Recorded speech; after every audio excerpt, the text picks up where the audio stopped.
Hello friends. आज की इस वीडियो में स्टडी करेंगे हम मैग्नेटिक प्रॉपर्टीज ऑफ सॉलिड्स के बारे में। क्या आपको पता है कि एटम में प्रेजेंट इलेक्ट्रॉन भी एक छोटे से परमानेंट मैग्नेट की तरह काम करता है। आइए जानते हैं कैसे। वी नो दैट, ये बात हम जानते हैं, whenever charge carrying species whenever charge carrying species move, जब कभी भी कोई चार्ज कैरिंग स्पीसीज मूव करती है, whenever charge carrying species move, it produces a magnetic field।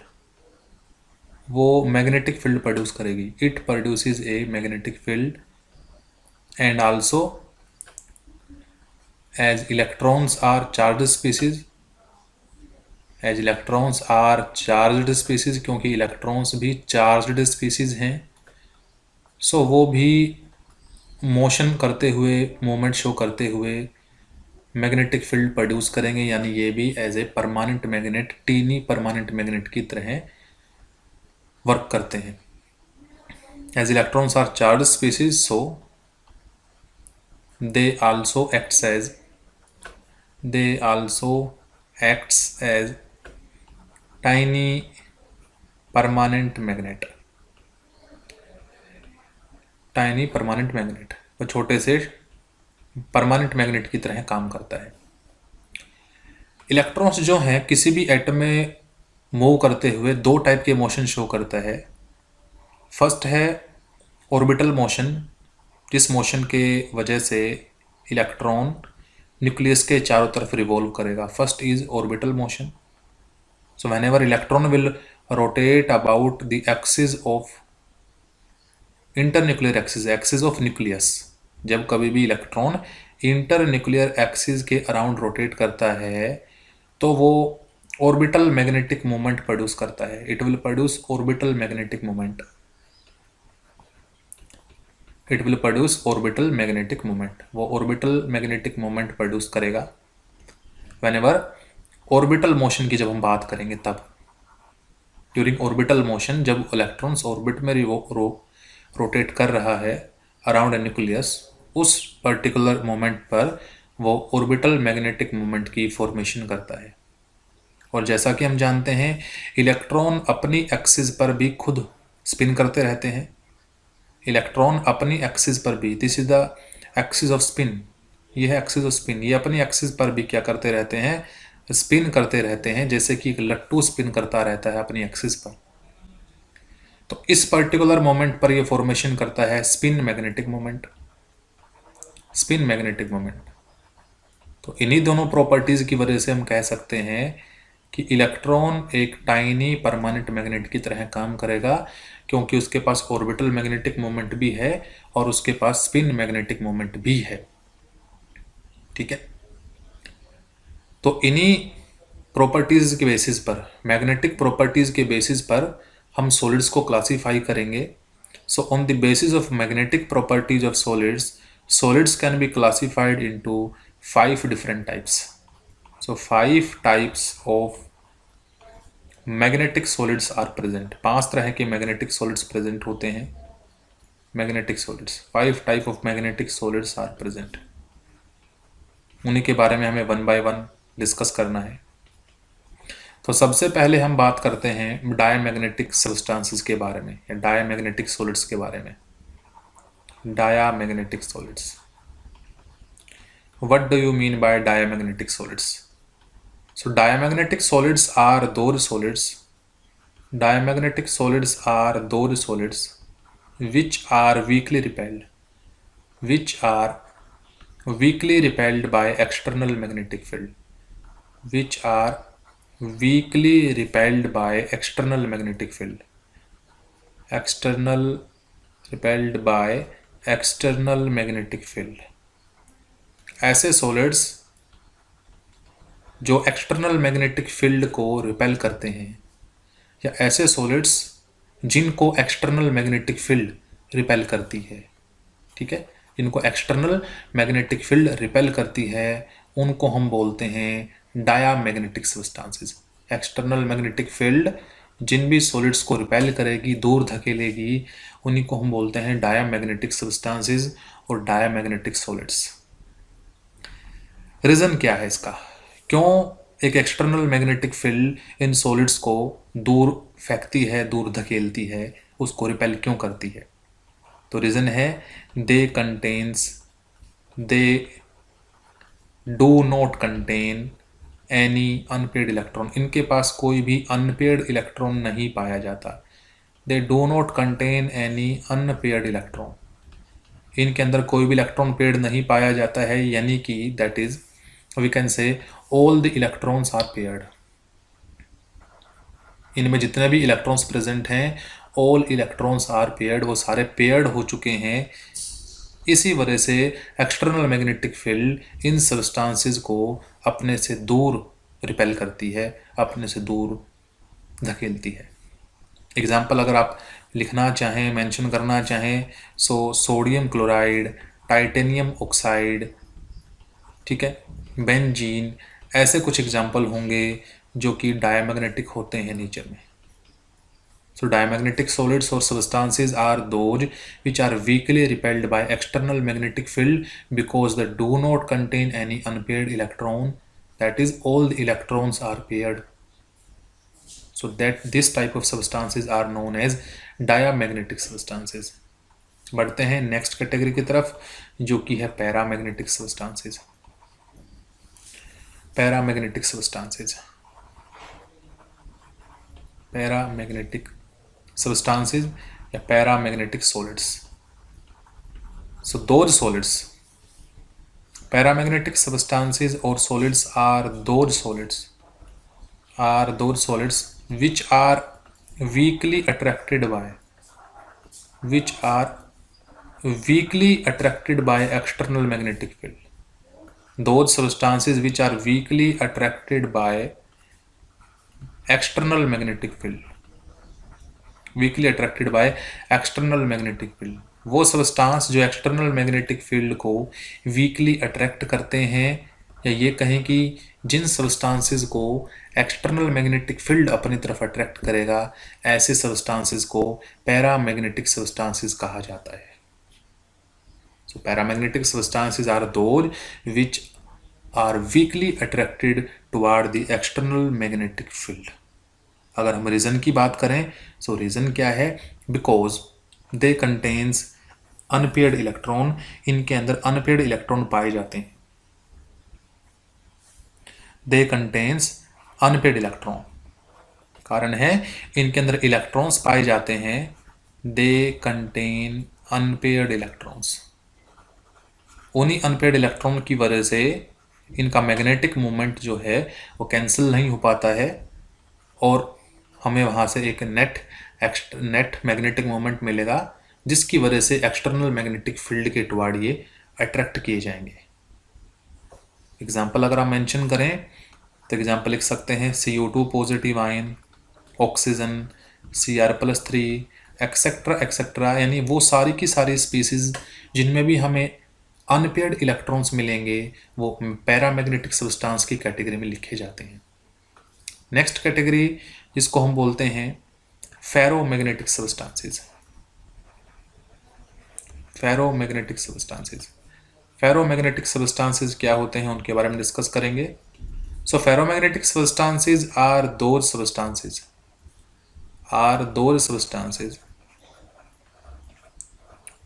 which shows permanent magnetism, which shows permanent magnetic property or permanent magnetism even in the absence of external magnetic field, कि जो substances, जो solids बिना किसी external magnetic field के ही permanent magnetic property show कर पाएँ, उन सब्सटेंसेस को हम बोलते हैं ferromagnetic substances. They are used for the formation of permanent magnets. इनका इस्तेमाल परमानेंट मैग्नेट्स बनाने के लिए किया जाता है। So they are used for formation of permanent magnets. Permanent magnet बनाने के लिए इनका इस्तेमाल किया जाता है, क्योंकि ये मैग्नेटिज्म एक्सटर्नल मैग्नेटिक फील्ड के अब्सेंस में भी परमानेंट मैग्नेटिज्म यानी परमानेंट मैग्नेटिक प्रॉपर्टी शो कर सकते हैं, इसलिए इनको एक परमानेंट मैग्नेट बनाने के लिए इस्तेमाल किया जाता है। They are used for the formation of permanent magnets. Reason क्या है, क्या कारण है जिसकी वजह से इनके मैग्नेटिक मोमेंट जो है वो परमानेंटली अलाइन हो जाते हैं? तो मेन पॉइंट है दे कंटेन्स डोमेन, इनके अंदर डोमेन पाए जाते हैं। दे कंटेन्स डोमेन, इनमें अनपेयर्ड इलेक्ट्रॉन नहीं बल्कि डोमेन्स पाए जाते हैं। They contain domains. Before the application of external magnetic field these domains are randomly oriented. ये जो डोमेन्स हैं ये रेंडमली ओरिएंटेड होते हैं, इनमें किसी भी डोमेन की डायरेक्शन किसी भी तरफ हो सकती है जब तक हमने एक्सटर्नल मैग्नेटिक फील्ड अप्लाई नहीं की है तब तक। This is the condition before external magnetic field. External magnetic field apply करने से पहले की घटना है ये, before external magnetic field. External magnetic field से पहले जो डोमेन्स होंगे वो रैंडमली किसी भी डायरेक्शन में ओरिएंट होंगे, लेकिन जैसे ही मैग्नेटिक फील्ड अप्लाई की जाती है, एक्सटर्नल मैग्नेटिक फील्ड अप्लाई की जाती है, तो इन सभी डोमेन्स की जो डायरेक्शन है वो एक हो जाएगी। जैसे ही एक्सटर्नल मैग्नेटिक फील्ड अप्लाई की जाएगी वैसे ही इन सभी डोमेन्स की जो डायरेक्शन थी वो किसी एक ही डायरेक्शन में बदल जाएगी, जिस वजह से हमें काफ़ी बड़ी वैल्यू मिलती है मैग्नेटिक मोमेंट की। A large value of magnetic moment will be observed, hence they are termed as ferromagnetic substance and they are used for the formation of permanent magnets.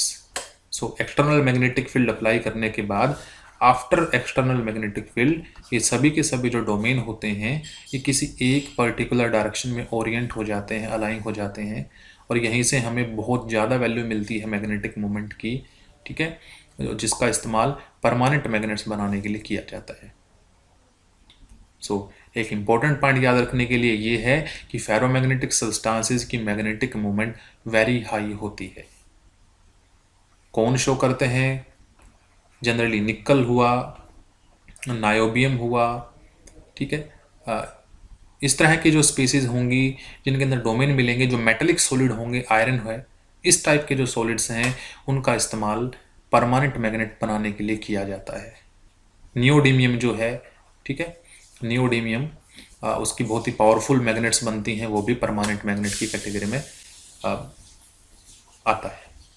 तो ये सब के सब जो होंगे ये आपके फेरोमैग्नेटिक सब्सटेंसेस होंगे जो परमानेंट मैग्नेटिक मोमेंट को पोजेस करेंगे, चाहे बाद में एक्सटर्नल मैग्नेटिक फील्ड को हटा दिया जाए तो भी। बढ़ते हैं नेक्स्ट कैटेगरी की तरफ। नेक्स्ट टाइप के जो सॉलिड्स हैं उनको बोलते हैं हम anti ferromagnetic substances. Anti ferromagnetic substances, anti ferromagnetic substances, और we can say that anti ferromagnetic solids क्या होते हैं? These are those solids, these are those, these are those, ये वो सॉलिड्स हैं which supposed to have, which are supposed to have, which are supposed to have a large value of magnetic moment, a large value of magnetic moment। तो इनको suppose किया जाता है कि उनकी मैग्नेटिक मोमेंट की वैल्यू हाई होगी, which are supposed to have a high value of a large value of magnetic moment, but actually their magnetic moment, their magnetic moment comes to be zero, comes out to be zero, to be zero। ऐसे substances जो बहुत high magnetic moment poses करेंगे ऐसा लगता है, लेकिन actually में जब उनके मैग्नेटिक मोमेंट की वैल्यू कैलकुलेट की जाती है तो वैल्यू ज़ीरो आती है। इस तरह की सब्सटेंसेस को एंटी फेरोमैग्नेटिक सब्सटेंस कहते हैं। कैसे वर्क करते हैं ये? इनके अंदर भी डोमेन्स पाए जाते हैं। They also contain domain, they also contains domain, इनके अंदर भी डोमेन पाए जाते हैं। But upon application of external magnetic field, upon application of external magnetic field, external magnetic field, जैसे हम external magnetic field को अप्लाई करेंगे, they orient themselves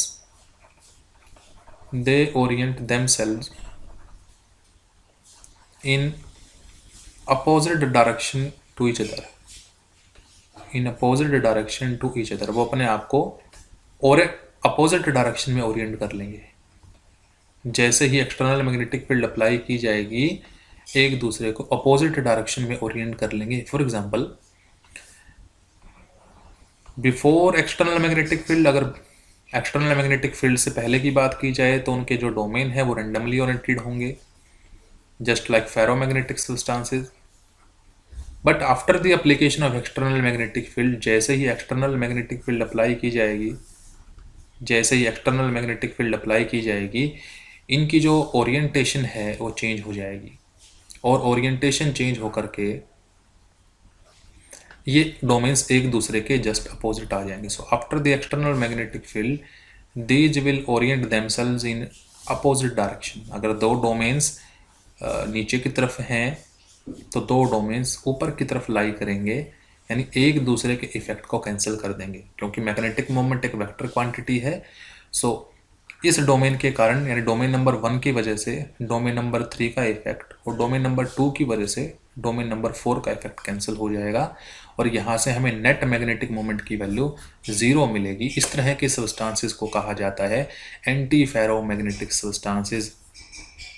एग्जाम्पल आप लिख सकते हैं MnO, Mn2O3, etcetera etcetera. So these are termed as anti-ferromagnetic whose magnetic moment comes out to be 0 but supposed to have higher magnetic moment। सो लगता ऐसे है जैसे बहुत हायर वैल्यू पोजेस करेंगे, लेकिन एक्चुअल जो वैल्यू आएगी वो 0 आएगी। इस तरह की सॉलिड्स को एंटी फेरोमैग्नेटिक कहा जाता है। Next and the last category, that is fifth category, that is known as ferrimagnetic substances. Ferrimagnetic substances, these are the ferrimagnetic substances। So ferrimagnetic substances are those which are supposed to have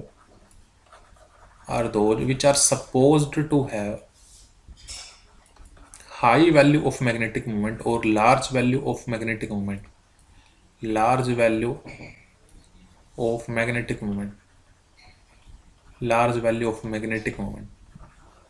उनके लिए magnetic moment लगता ऐसे है जैसे large आएगी, but actually comes out very low, लेकिन आएगी बहुत कम, कम्स आउट वेरी लो। लगता ऐसा है जैसे बहुत ज़्यादा मैग्नेटिक मोमेंट को पोजेस करेंगे, लेकिन जब उनके मैग्नेटिक मोमेंट को कैलकुलेट किया जाएगा तो ना वो बहुत हाई आएगा ना वो 0 आएगा, वो मैग्नेटिक मोमेंट बहुत ही वीक आएगा। रीजन, इनके अंदर भी डोमेन्स पाए जाते हैं, they also contain domains, and before the application of external magnetic field the domains are randomly oriented. जो डोमेन्स हैं वो रेंडमली ओरिएंटेड हैं, उनकी डायरेक्शन कुछ भी हो सकती है, ठीक है, वो किसी भी डायरेक्शन में हो सकते हैं। बट जैसे ही हम एक्सटर्नल मैग्नेटिक फील्ड अप्लाई करेंगे, after application of external magnetic field, जैसे ही एक्सटर्नल मैग्नेटिक फील्ड हमने अप्लाई किया, एक्सटर्नल मैग्नेटिक फील्ड अप्लाई करते ही इन डोमेन्स ने एक दूसरे को कुछ इस तरीके से अरेंज किया जिसमें से मैक्सिमम डोमेन एक दूसरे के इफेक्ट को ख़त्म करें, और कुछ ही डोमेन बचेंगे जो कि हमें मैग्नेटिक मोमेंट प्रोवाइड करके देंगे। फॉर एग्जांपल, ये आफ्टर है सब कुछ, after the external application of external magnetic field, this domain is opposite to that, so इनका टोटल वैल्यू 0 होगा। ये डोमेन इसका जस्ट अपोजिट है, तो यहाँ से वैल्यू टोटल 0 आएगा।